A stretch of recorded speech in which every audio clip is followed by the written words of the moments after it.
오늘은요, 우리 주님의 사랑으로 가르치고 전수하는 교사 되세요 라는 제목의 말씀을 가지고 함께 은혜 받기를 원합니다.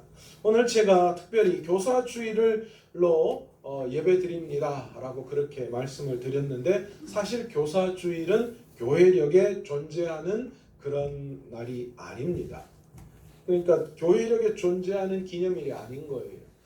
그런데 제가 특별히 우리 교회에서 이 5월 셋째 주일은 교사들을 좀 격려하고 또 감사하고, 또 무엇보다도 온 성도들이 이렇게 교사로서의 가르치는 역할에 힘을 써야 된다라는 의미에서 오늘 말씀을 통하여서 함께 은혜 받기를 원합니다. 예전에는 스승의 그림자도 밟지 않는다라는 말이 있을 만큼 선생님에 대한, 스승에 대한 존경과 존중이 굉장히 많았던 시대가 있었습니다. 그런데 요즘 교계는 어떻습니까? 사제지간에 그 어떤 정도 남아있지 않는 그런 관계가 되어버린 것이 사실입니다. 선생님, 오늘날 선생님은 예전에 스승의 그림자도 밟지 않는다라는 선생님의 개념은 사라진 지가 오래입니다. 선생님들이 아이들을 사랑하지 않습니다. 선생님들이 아이들의 고민과 어려움에 대한 생각을 하지 않아요. 그냥 내게 주어진 시간에 내가 할 일만 하고 돈을 벌어간다라는 그런 직업적 의식을 가지고 있는 선생님들이 점점 늘어나고 있다라는 거예요. 저는요, 이런 말 하면 또 안 되는, 정교조나 좀 마음에 안 들어요. 왜냐하면 여러분, 선생님이 단순히 어떻게 이게 노동자의 그런 걸 이야기할 수 있겠어요? 옛날에 선생님은 그런 개념이 아니었잖아요. 오늘날 교육자들도, 목사님들도 마찬가지. 요즘 목사님들도 예전 목사님 같지 않다라는 이야기를 굉장히 많이 해요. 심지어 어떤 교회는 부흥회 하는데 새벽기도 좀 오락하니까 목사님한테 수당 달라 했대요. 어떤 전도사님이. 이게 무슨 이야기예요? 자기가 교육자적인 사명감이 아니라 뭐예요? 일꾼이라는, 그냥 노동자라는 생각을 가지고 있다라는 거예요. 여러분, 선생님은 물론 사례를 봤지만, 그러나 노동자는 노동자가 아니라고 생각해요. 선생님은 사명감으로 일하는 분들이잖아요. 목회자도 사명감으로 일하는 사람들이지요. 뿐만 아닙니다. 학생들은 어떻습니까? 저는 선생님들이 이렇게 변했다라고 이야기하기 이전에 한국 사회 안에 이 학생들도 엄청난 문제라고 생각합니다. 선생님을 향한 존중과 존경, 권위는 상실된 지가 오래입니다. 여러분, 어느 순간인가 아이들이 뭘 이야기해요? 학생 인권 조례 이런 거는 엄청나게 이야기를 하면서, 정작 자신들의 권리는 주장하는데 자신들의 의무는 다하지 못하고 있는 게 오늘날 이 교단 학교에서의 상황이다라는 거예요. 여러분, 아이들이 선생님을 도리어 요즘은 놀려요. 선생님, 그리고 심지어는 어떤 아이들은 선생님에게 욕을 하거나, 심지어 더 크게는 폭력까지 일삼는 그런 일들이 일어났습니다. 제가 학교 다닐 때만 해도요, 선생님 때리면 그냥 맞았어요. 제가 제일 억울했던 게 공부 못한다고, 성적 떨어졌다고 여기 허벅지 터지도록 맞고, 그래도 나갈 때 뭐 했어요? 감사합니다 인사하고 나갔어요. 그런 시대였는데, 요즘은 선생님들이 성적 떨어졌다고 안 때리잖아요. 그런데 도리어 어떻습니까? 애들이 이제는 선생님한테 나 좀 놔두라고요. 요즘 그렇다대요. 교실에서 자는 아이들 선생님이 깨우면 큰일 난대요. 봉변당한대요. 그래서 그냥 교실에서 자도 선생님이 터치를 안 해요. 학부모들도 문제인 것 같아요. 학부모들도 그냥 얼마나 학교로 교무실로 전화하는지 모른대요. 우리 애가 말이야 어떠고 그래서 자기 애에 대한 조금의 어떤 게 있으면 학교로 찾아가서 교실 문 열고 선생님한테 욕하고 선생님 멱살 잡고 그런대요. 여러분, 물론 이런 공교육이 무너지고 교권이 무너진 데는 여러 가지 이유가 있겠죠. 그치? 그런데 가장 큰 건 사단이 교묘하게 이 세상을 하나님의 다스리는 나라로 만들게 하지 못하도록 가장 먼저 건드린 것이 다음 세대라는 거예요. 이 다음 세대 아이들이 선생님을 통하여 배워야 할 여러 가지 존중과 권위와 사회적 규범과 의무와 권리에 대해서 제대로 아이들이 배우지 못하게 함으로 말미암아 이 사회를 그렇게 병들어 가게끔 한다라는 겁니다. 여러분 요즘 아이들 보세요. 공동체 생활을 못한대요. 상호 배려도 없답니다. 권리는 주장하는데 나는 이거 하고 싶은데 그런데 이걸 하기 위해서 자기가 해야 할 의무는 못한다는 거예요. 권위는 더 싫어해요. 요즘은 권위주의를 이야기하면 꼰대라고 이야기해서 그냥 그 사회에서 왕따를 시키는 거죠. 여러분 이대로 가다간 앞으로 우리 사회는 심각한 병에 걸릴 수밖에 없는 거예요. 우리는 누군가의 가르침을 통하여 세상에서 여러 가지 것들을 배워왔습니다. 그것이 부모일 때도 있었고 또 학교에서 선생님일 때도 있었고 또 인생을 먼저 산 선배들일 경우도 있었습니다. 모든 사람들은 이런 교육을 통해서 삶의 여러 가지 것들을 배워옵니다. 그런데 오늘날에는 어떻습니까? 이런 배움이 이런 부모나 선생님이나 선배들이나 이런 사람과의 관계를 통하여 배우는 것이 아니라 무엇을 통하여 배워요? 이제는 선생님이 필요 없는 그런 시대에 부른 시대가 오늘날 도래되었다라는 거예요. IT 기술의 발달 때문에요. 여러분 요즘 아이들이 요즘 뭐 아이들뿐만 아니라 우리도 다 정보는 누구한테 물어요? AI, 제미나이, 챗봇. 우리 저기 큰 누나가 있는데 제미나이 거리예요. 모든 걸 심심하면 집에서 핸드폰 들고 야 이거는 뭐야 하고 묻고 답하는 게 그게 재밌대요. 여러분 오늘날 아이들도 정보를 취득하고 공부를 배우는 것을 선생님 사람과 사람과의 관계가 아니라 뭐에서 배우는 거예요? 그냥 AI를 통하여서 배우는 겁니다. 그런데 여러분 여기에는 심각한 문제가 있습니다. 뭡니까? 교육이 빠르게 정확하게 또 정보를 습득하는 데에는 그것이 도움이 될 수 있지만 그러나 우리가 정말 배워야 할 것을 배우지 못하는 안타까운 일이 그것을 통하여 일어나고 있다라는 겁니다. 여러분 이런 배움의 문제, 이런 AI를 통하여서 그냥 무분별한 지식의 전달만 가져온다면 여러분 우리 아이들은 인격에 있어서 심각한 문제를 야기시킬 수밖에 없을 것입니다. 다시 말해서 정보는 많은데 그 정보를 어떻게 사용해야 할지를 모르는 거예요. 그래서 똑똑한 애들이 뭐 하는 거예요? 그 똑똑한 것을 가지고 세상을 발전시키고 사람을 도우는 일이 아니라 뭐 하는 거예요? 자기 편하고 자기 이익되고 그런 것들로만 사용되어지니까 세상이 잘못 돌아가고 있다라는 거죠. 여러분 세상이 그런데 신앙교육은 어떨까요? 신앙교육은 더 심각합니다.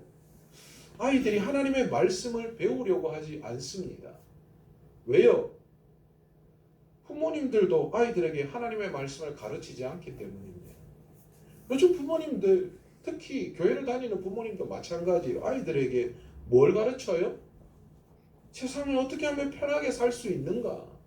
어떻게 하면 세상 속에 성공할 것인가? 이런 지식을 익히는 기능적 습득을 교육하는 그런 방향성이 오늘날 학부모님들에게 다 존재하고 있다라는 거예요. 그러니까 그들에게 주일학교 교육은 뭐예요? 하나의 들러리, 옵션 정도로밖에 생각하지 못하는 거예요. 그것이 더 중요해서 그것을 먼저 가르쳐야 된다라는 것이 아니라 그냥 살다가 시간 나면 그냥 한번 이런 것도 좋지 않겠느냐라고 하는 오늘날 우리가 뭐예요? 좀 뭔가 집밥 계속 먹다가 한번 그냥 외식 한번 하자라고 하는 그런 식의 교육이 오늘날 주일학교 교육이 되어버리는 안타까운 일이 일어나고 있다라는 거예요. 이게 왜 이렇게 됐을까요? 왜 말씀을 배워야 하는지를, 왜 말씀을 가르쳐야 하는지를 인식하지 못하고 있기 때문이라는 것이지. 여러분, 사람은 하나님이 지으신 영적인 존재임에 틀림없습니다. 그런데 이걸 먼저 인식하지 못하는 거예요. 사람이 영적인 존재이기 때문에 하나님과의 관계가 우선되어져야 한다라는 것을 알아야 하는데, 그런데 이걸 인식하지 못하기 때문에 가장 먼저 뭐가 우선되는 거예요? 얘들이 살아가서 세상 속에서 돈 많이 벌고 편안하게 살고 성공하는 거, 이게 더 우선되어져 있기 때문에 우리 아이들에게 그걸 훨씬 더 가르치고, 아이들도 그게 다 있냐? 그런 삶을 살려고 애쓰고 노력한다라는 것이지. 그러나 성경은 우리에게 분명히 말씀하고 있습니다. 사람은 기능적 도구, 단순히 성공하고 돈 많이 벌어서 편안하게 살아가는 그런 정도의 삶을 추구하기 위해 이 땅에 존재하는 자들이 아니라, 하나님의 영광을 돌리기 위해서 하나님이 만들어 놓으신 피조물이요, 하나님의 형상을 담고 하나님의 영을 가진 영적인 존재라는 사실을 성경은 분명히 우리에게 말씀하고 있습니다. 그런데 여러분, 이 인격적 성숙과 영적인 각성은 절대로 혼자 스스로의 힘으로 할 수 없는 거라는 것이지. 아무리 똑똑하고 아무리 시간이 많이 지난다 하더라도 자기 스스로 그것을 깨우쳐 깨닫는 자는 없다라는 겁니다. 누군가에 의해서 말씀을 배우고 익혀야지만 가능한 것이 바로 신앙교육이요, 또 영적인 각성이라는 것이지. 그러므로 세상이 아무리 변해도, 세상이 아무리 발전한다 하더라도 인격의 성숙과 영적 각성을 돕는 가르침은 반드시 필요하고, 그것을 가르쳐야 할 주일학교 교사가 반드시 있어야 하고, 그들의 가치가 소중하다라는 것입니다. 오늘 본문 말씀은 부활하신 예수님께서 제자들에게 마지막으로 당부하시며 가르치신 말씀입니다. 오늘 본문 16절에서 17절에 뭐라고 이야기합니까? 11제자가 갈릴리에 가서 예수의 명하신 산에 이르러 예수를 배웠고 경배하나 오히려 의심하는 자들도 있더라, 그렇게 이야기합니다. 여러분, 처음부터 예수님은 12명을 뽑으셨어요. 그리고 그들에게 가르치시고 훈련시키시는 선생님의 역할을 예수님께서 감당하셨습니다. 안타깝게도 12명을 세우셨지만 가롯 유다는 낙오자가 되어버렸습니다. 그래서 결국은 몇 명이 수료했어요? 11명이 수료했습니다. 부활하신 예수님께서는 이 11명의 졸업생들에게 마지막으로 가르치시며 전한 말씀이 19절에서 20절 말씀입니다. 뭐라고 말씀하시죠? 그러므로 너희는 가서 모든 족속으로 제자를 삼아 아버지와 아들과 성령의 이름으로 세례를 주고 내가 너희에게 분부한 모든 것을 가르쳐 지키게 하라 라고 말씀을 하십니다. 여러분, 예수님은 3년이 넘는 공생애를 통하여 제자들을 가르치신 선생님이셨습니다. 예수님께서 이 3년이 넘는 시간 동안 제자들에게 뭘 가르치셨습니까? 제자들이 대부분 어디 출신이에요? 뭐 출신이에요? 고기 잡는 어부 출신입니다. 그러니까 예수님이 그들에게 너희가 어떻게 하면 고기를 잘 잡을 수 있다. 야, 갈릴리 호숫가 있지. 가면 그 중간에 어디 몇 킬로 북이 뭐 몇 도, 방이 몇 도, 거기 고기야. 너 아침 일찍 나가지 마. 그 고기 없어. 뭐 그런 걸 가르치셨을까요? 아니면 세상을 어떻게 하면 편하게 잘 살 수 있을까? 너 나 따라다녀. 그리고 내 따라다니면서 처세술 잘 봐. 이렇게 하면 성공할 수 있어. 편하게 살 수 있어. 여러분, 예수님께서 그런 세상에 잘 살 수 있는 처세술을 제자들에게 가르쳤을까요? 아닙니다. 오히려 예수님께서는 이런 제자들에게 뭐라고 말씀하십니까? 너희는 물고기를 낚는 어부가 아니라 무슨 어부요? 사람을 낚는 어부가 되라. 그렇게 말씀을 하셨습니다. 이 가르침은 인격을 변화시키고 그 영혼의 생명을 부여하는 교육자, 선생, 그런 역할을 감당해야 한다라는 것을 말씀을 하고 있습니다. 그리고 마지막으로 승천하시기 전에 그들에게 부탁하신 말씀이 모든 족속으로 제자를 삼고 너희에게 분부한 모든 것을 가르쳐 지키게 하는 일을 언제까지요? 세상 끝날까지 해라. 여러분, 가르친다라는 의미가 여기서 분명하게 이야기 나고 있어요. 여러분, 가르친다라는 의미는 내가 누군가를 가르치는 그런 행위일 수도 있지만 성경에서 가르친다라는 것은 다른 말로 해석을 하면 전수한다라는 의미가 포함되어져 있어요. 여러분, 우리는 우리가 받은 그 복음과 그리고 우리가 예수님을 통하여서 배운 그 모든 지식들을 어떻게 해야 됩니까? 다음 세대들에게 세상 끝날 때까지 뭐 하는 거예요? 가르치고 전수해야 될 뭐가 있는 거예요? 사명이 있는 사람들이다라는 거예요. 그러니까 저와 여러분 모두가 다 뭐가 되어야 한다는 거예요? 선생님들, 교사들이 되어야 한다라는 것을 분명히 말씀하고 있습니다. 여러분, 교육은 어느 일정 시기가 때까지만 교육받는 그런 시간은 이제 지났습니다. 요즘은 무슨 교육 시대라고 합니까? 평생 교육 시대.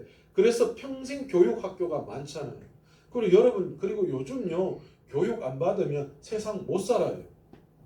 요즘 시대가 얼마나 빨리 흘러가고 있어요. 그죠? 그러니까 거기에 조금이라도 적응하려면 배워야 해요. 최남성 권사님 키오스크 하는 거 사용 잘 하실 수 있어요? 햄버거 가게 가면? 그게 뭔지도 잘 모르겠죠. 어른들이요, 햄버거 가게나 패스트푸드점에 가면 키오스크 앞에서 당황해요. 이거 뭘 어떻게 하면 젊은 난 사람들 붙들어가지고 물어야 돼요. 왜요? 안 배웠거든요. 근데 오늘 시대를 살아가기 위해서는 배워야 한다라는 거예요. 이처럼 세상도 요즘은 그냥 내가 어릴 때 학생 때 배운 그 배움으로 끝나는 것이 아니라 평생 교육을 받아야 세상 속에서 잘 살아갈 수 있듯이 우리 그리스도인들도 마찬가지. 우리의 배움은 어느 순간인가 끝나는 것이 아니라 하나님 앞에 서는 그날까지 우리는 가르침을 받아야 하고 또 우리 다음 세대들에게, 우리 자녀 세대에게 반드시 복음을 전수하는, 가르치는 역할을 감당해야 한다라는 거예요. 여러분, 누군가가 하나님의 말씀을 가르치지 않으면 우리 다음 세대들은 영적 깨달음에 이를 수가 없어요. 왜냐하면 제가 그랬잖아요. 스스로는 그 과정에 이를 수 없기 때문이죠. 예수님의 가르침은 놀라웠습니다. 예수님은 그렇기 때문에 친히 인간의 몸을 입고 이 땅에 오셔서 가르침을 실현에 옮기셨어요. 그런데 그 예수님의 가르침은 사람들의 마음을 감동시키는 예화도 있었고 비유도 있었습니다.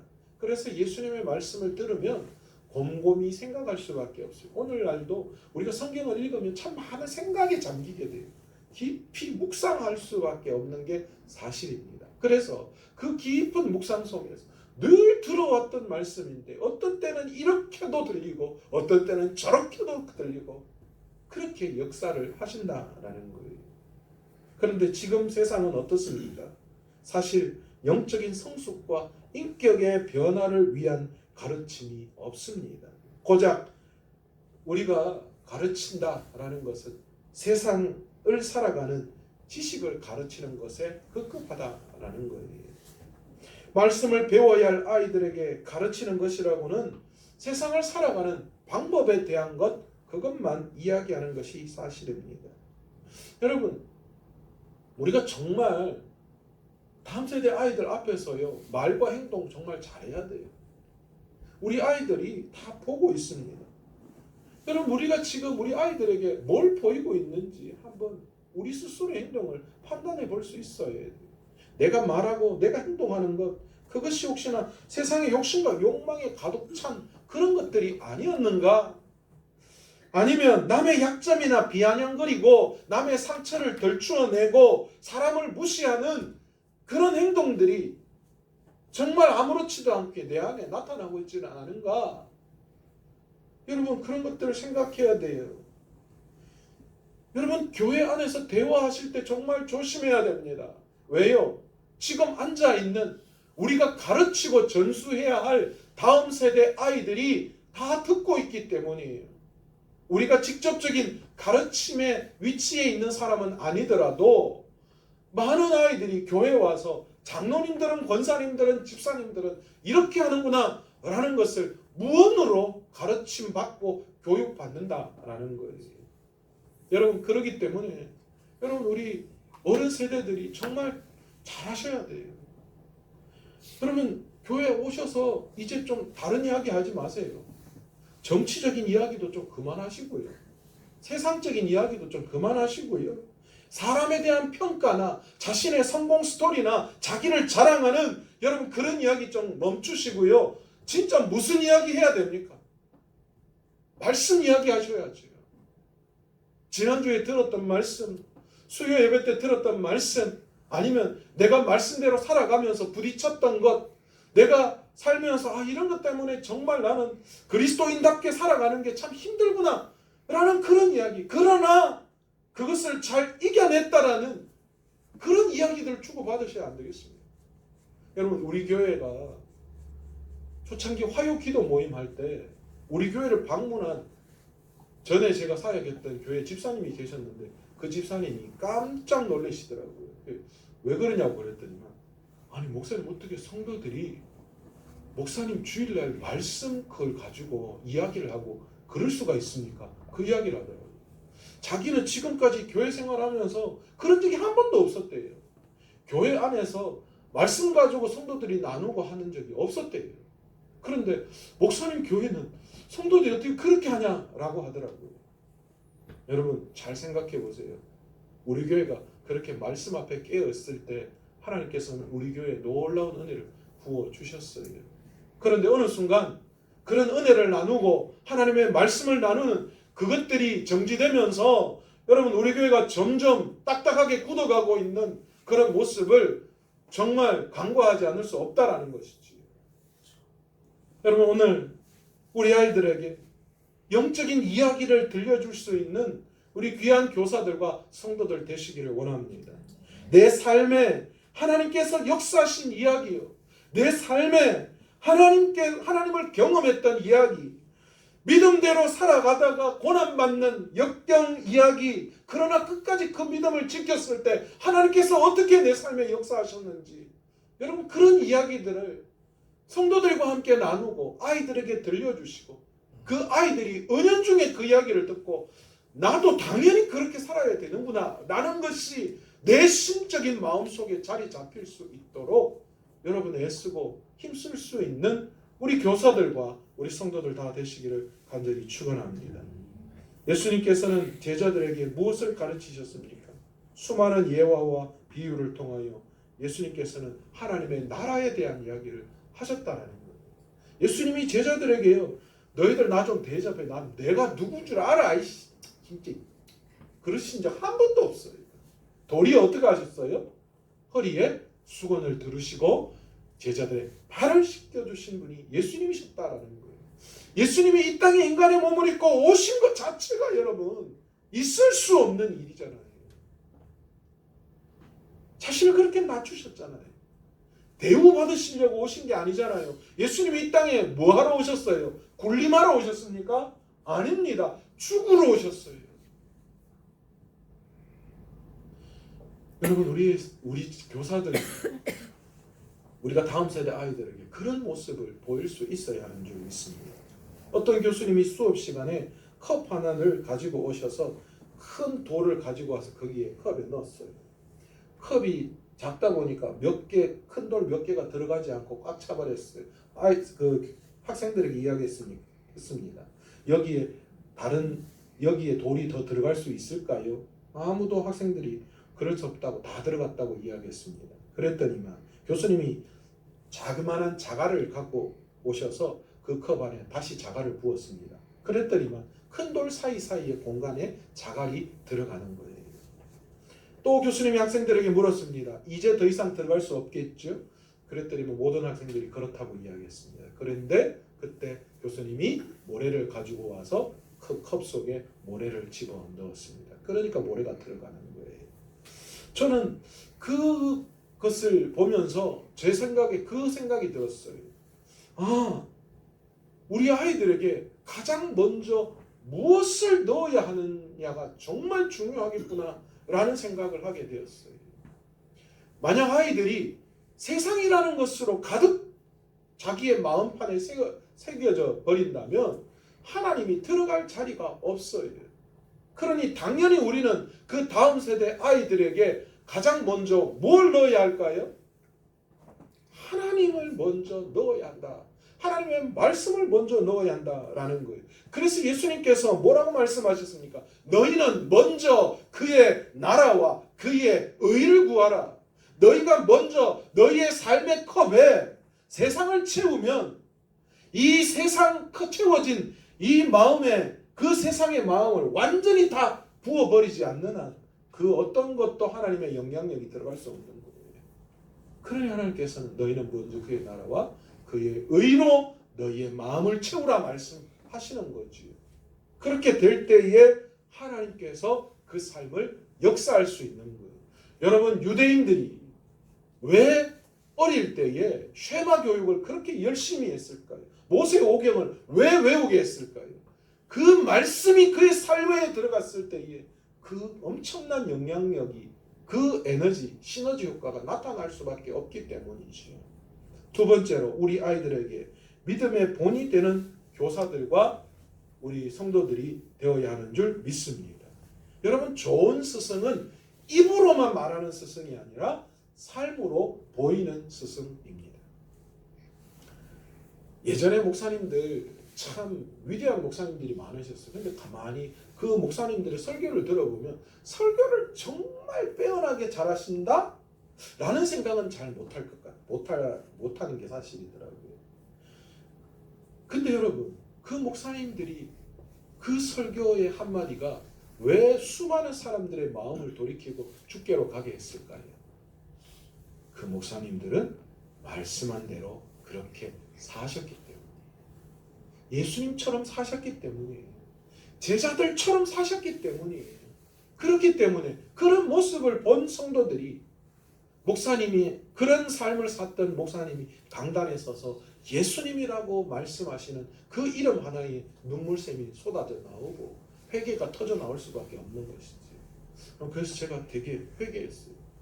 주님, 제가 더 말씀대로 살아갈 수 있도록, 그리고 성도들에게 말씀대로 살아가는 본이 될 수 있도록.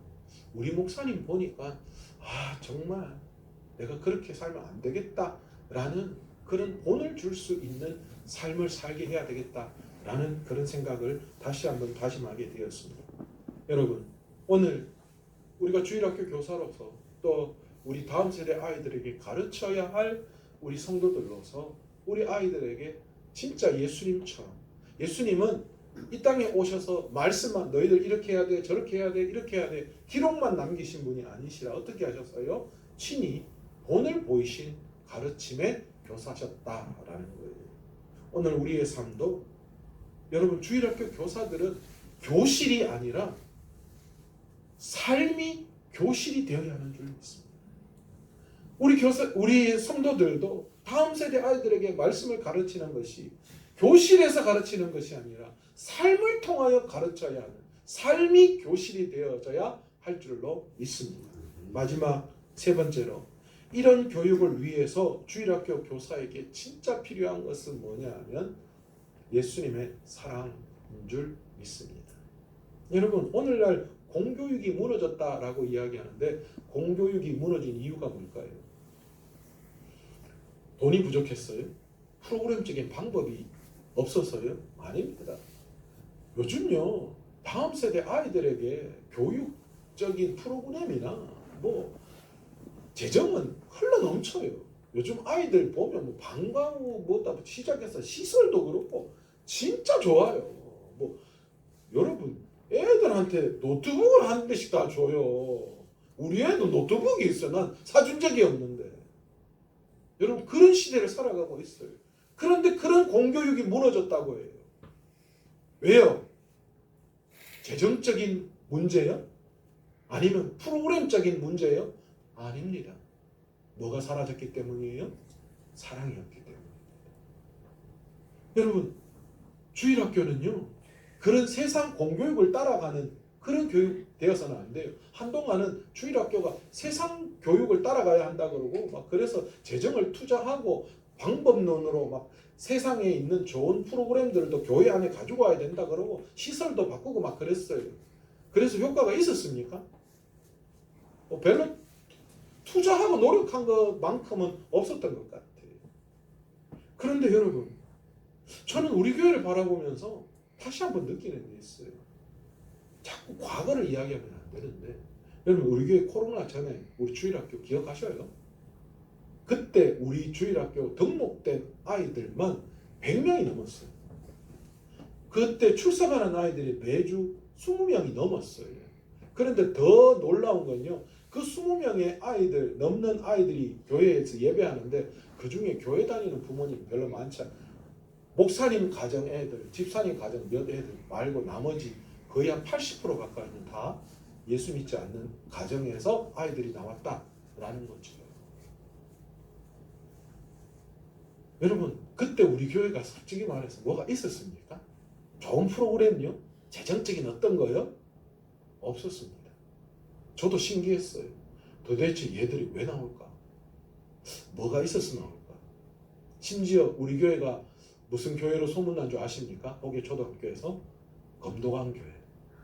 그래서 검도관 우리 교회를 전도하는데 아이들이 뭐라고 전도했냐면 야 일요일 날 너 검도관 한번 와놔볼래? 그게 전도의 방법이에요. 왜냐면 우리 검도관 사용했으니까.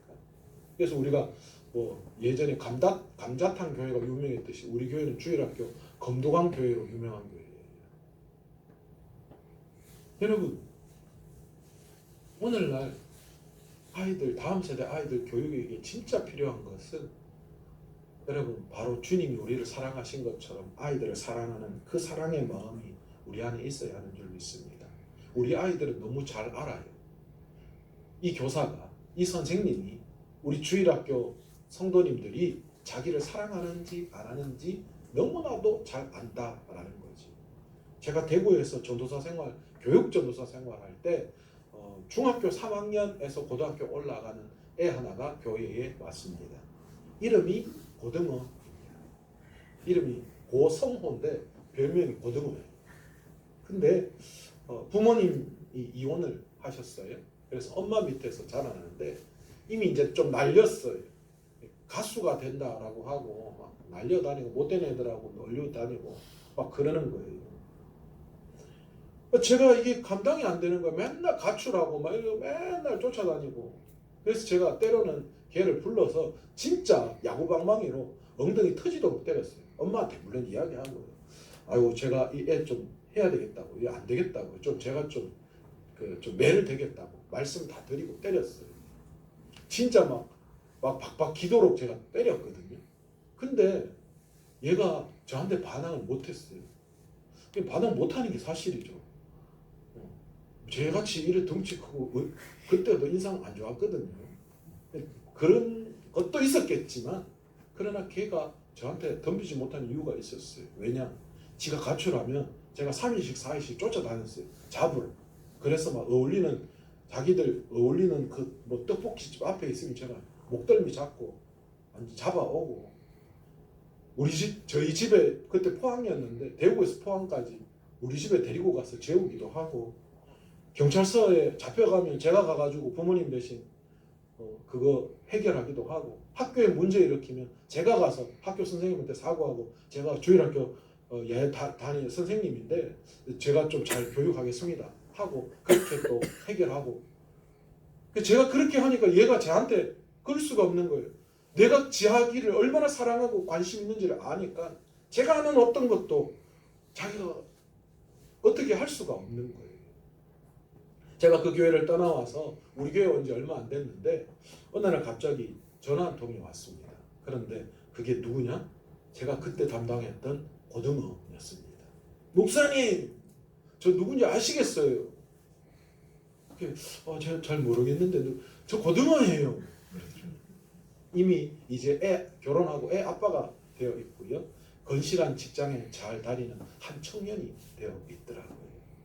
그러면서 걔가 하는 말이, 목사님 그때 참 제가 철없었다고, 근데 목사님 옆에 있어서 너무 좋았다고 그런 이야기를 하고, 자기가 목사님 대구에 오시면 자기한테 꼭 연락해라고, 밥 한번 대접하겠다고 그런 이야기를 하더라고요. 여러분, 우리 아이들이 원하는 진정한 선생님은 어떤 선생님일까요? 다른 어떤 것보다도 정말 자기를 사랑해 줄 수 있는, 자기를 신뢰하고 믿어줄 수 있는 그런 선생님을 평생 자기의 스승으로 생각하게 될 줄로 믿습니다. 오늘 저와 여러분이 우리 아이들에게 바로 그런 마음으로 아이들을 가르치고 그 아이들에게 말씀을 전할 때에 그 아이들은 분명히 하나님의 말씀에 붙들림 바 된 귀한 믿음의 일꾼으로 성장하게 될 줄로 믿습니다. 우리 모두가 다 예수님의 훌륭한 제자인 동시에 예수님의 가르침을 아이들에게 가르쳐야 할 위대한 선생이 되어야 할 줄로 믿습니다. 그리고 그 가르침을 받은 아이들도 또한 다음 세대 아이들에게 위대한 하나님의 말씀을 가르치는 선생님들이 되어야 할 줄로 믿습니다. 성경에는 그래서 그 가르침을 전수라고 말씀하고 있는 거지요. 오늘 이 시간 귀한 그 말씀을 다음 세대 아이들에게 잘 가르치고 전수할 수 있는 우리 귀한 교사들과 또 우리 성도님 다 되시기를 원하고요. 또 우리 다음 세대 아이들도 내가 받은 만큼 또 나도 다음 세대 아이들에게, 내 다음 세대 아이들에게 좋은 훌륭한, 내가 바라봤던 그 선생님처럼 나로 그런 선생님이 되어야 하겠다라는 모습으로 다음 세대를 살려내는 귀한 말씀의 전수의 역사가 일어날 수 있기를 간절히 축원합니다.